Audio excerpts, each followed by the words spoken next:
तू नहीं बोल दी तेरे विच तेरा यार बोलता। तो बबली नहीं बोल रहा, ये बबली के अंदर खट्टर जी बोल रहे हैं। तो थोड़े दिन बोलेंगे, 4 तारीख के बाद चुप हो जाएंगे। उस पार्टी के साथ गद्दारी नहीं करेंगे, वफादारी करेंगे। तो हमने प्रधानमंत्री बनाए, वही हमारे सगे नहीं हुए तो पंचायत का मंत्री बनाया। तो कोई लुटेरा उस घर पर कब्जा करने के लिए खड़ा हो जाए तो फिर लोग, जनता उसको क्या कहेगी? देवेंद्र बबली को भी सड़कों पर निकलने दो। पीठ में छुरा घोंपने वाले का क्या हश्र हुआ है? मेरे पास तो इतने एग्जाम्पल हैं, शायद आपकी रील मुक जाएगी। उनके सभी प्रयास विफल हो रहे हैं। वो हरियाणा का एकनाथ शिंदे बनना चाहते थे, मगर जो हश्र उनका हुआ, प्रयास जो उन्होंने किया, सभी विधायकों ने उनको साफ मना किया। वो चाह रहे थे बैक स्टैबिंग करना, पीठ में छुरा घोंपना, और बाकी इन चीज़ों से हमें कोई फर्क नहीं पड़ता। हमारा तो इतिहास रहा है। मेरे परदादा चौधरी देवीलाल जी को भजनलाल ने धोखा दिया, सरकार उनकी बननी थी। बैक स्टैबिंग कर करके गवर्नर हाउस में जो तमाशा हरियाणा में हुआ, उनको कोई भूल नहीं सकता। उन्होंने देश का प्रधानमंत्री विश्वनाथ प्रताप सिंह को बनाया। विश्वनाथ प्रताप सिंह ने बैक स्टैबिंग कर करके उन्हें ही पद से हटा दिया, फिर भी कोई परवाह नहीं। पार्टियां छिन गई, निशान चले गए, फिर आगे बढ़े, फिर संघर्ष किया। उसके बाद समता पार्टी में कुछ ऐसा हुआ, फिर भी हमने चिंता नहीं की। हरियाणा लोकदल राष्ट्रीय बनी, उसके बाद इनेलो बनी, आज जजपा बनी। बहुत मजबूत है हमारी पार्टी। और ऐसे जो क्या कहें उन्हें, साजिश करता कहीं क्या कहें, इन चीज़ों से हमें कोई फर्क नहीं पड़ता।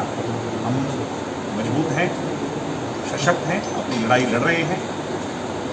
पंजाबी में एक गायक था सुरजीत बिंद्रखिया, हम बचपन में उसके गाने सुनते थे। उसका गाना बड़ा अच्छा था कि तू नहीं बोल दी तेरे विच तेरा यार बोलता। तो बबली नहीं बोल रहा, ये बबली के अंदर खट्टर जी बोल रहे हैं। तो थोड़े दिन बोलेंगे, 4 तारीख के बाद चुप हो जाएंगे, कोई चिंता नहीं है। आप मानते हो सारी जो बनाया था वही छोड़ गए उन्हें।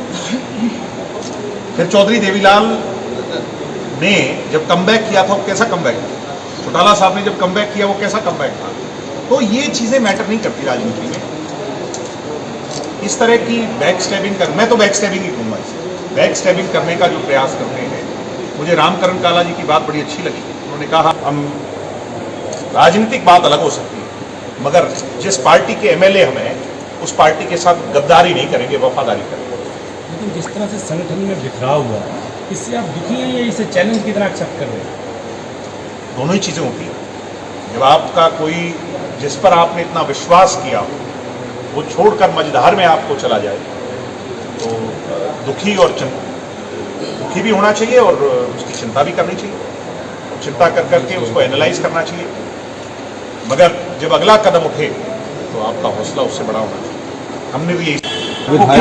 बात कोई छोड़ दो, विधायक दल का नेता किसकी बात कर रहे हो? मैं कह रहा बात कोई छोड़ दो। हमने प्रधानमंत्री बनाए, वही हमारे सगे नहीं हुए तो पंचायत का मंत्री बनाया। कोई दिक्कत नहीं है, कोई इशू ही नहीं है। वो उन्होंने जो प्रयास किया और उनका क्या हश्र हुआ, लोग, ऐसा है। मैं आपको एक बात बताता हूँ, आप इतने पत्रकार हैं, आपके परिवार हैं, आप एक एक ईंट से अपना घर बनाते हैं, उसको जोड़कर बनाने, खड़ा करने का जब प्रयास कर रहे होते हैं, और कोई लुटेरा उस घर पर कब्जा करने के लिए खड़ा हो जाए, तो फिर लोग, जनता उसको क्या कहेगी? देवेंद्र बबली को भी सड़कों पर निकलने दो। लोग देवेंद्र बबली का वो हश्र करेंगे, वो समय बताएगा। कभी भी बैक स्टैबिंग करने, पीठ में छुरा घोंपने वाले का क्या हश्र हुआ है? मेरे पास तो इतने एग्जाम्पल हैं, शायद आपकी रील मुक जाएगी, मैं नाम लेने लग जाऊँ। इन चीज़ों से कभी किसी का कोई नुकसान कर पाया है क्या? हमने इनेलो छोड़ी थी, पार्टी का झंडा, पार्टी का सिंबल, पार्टी का धनबल, सब कुछ उनके पास छोड़ करके अपना घर बनाया। तभी आज भी लोग दुष्यंत चौटाला को पलकों पर बिठाते हैं। अगर उस दिन वो स्नैच कर करके आते वहां से, तो लोग हमें उस बात के लिए माफ नहीं करते।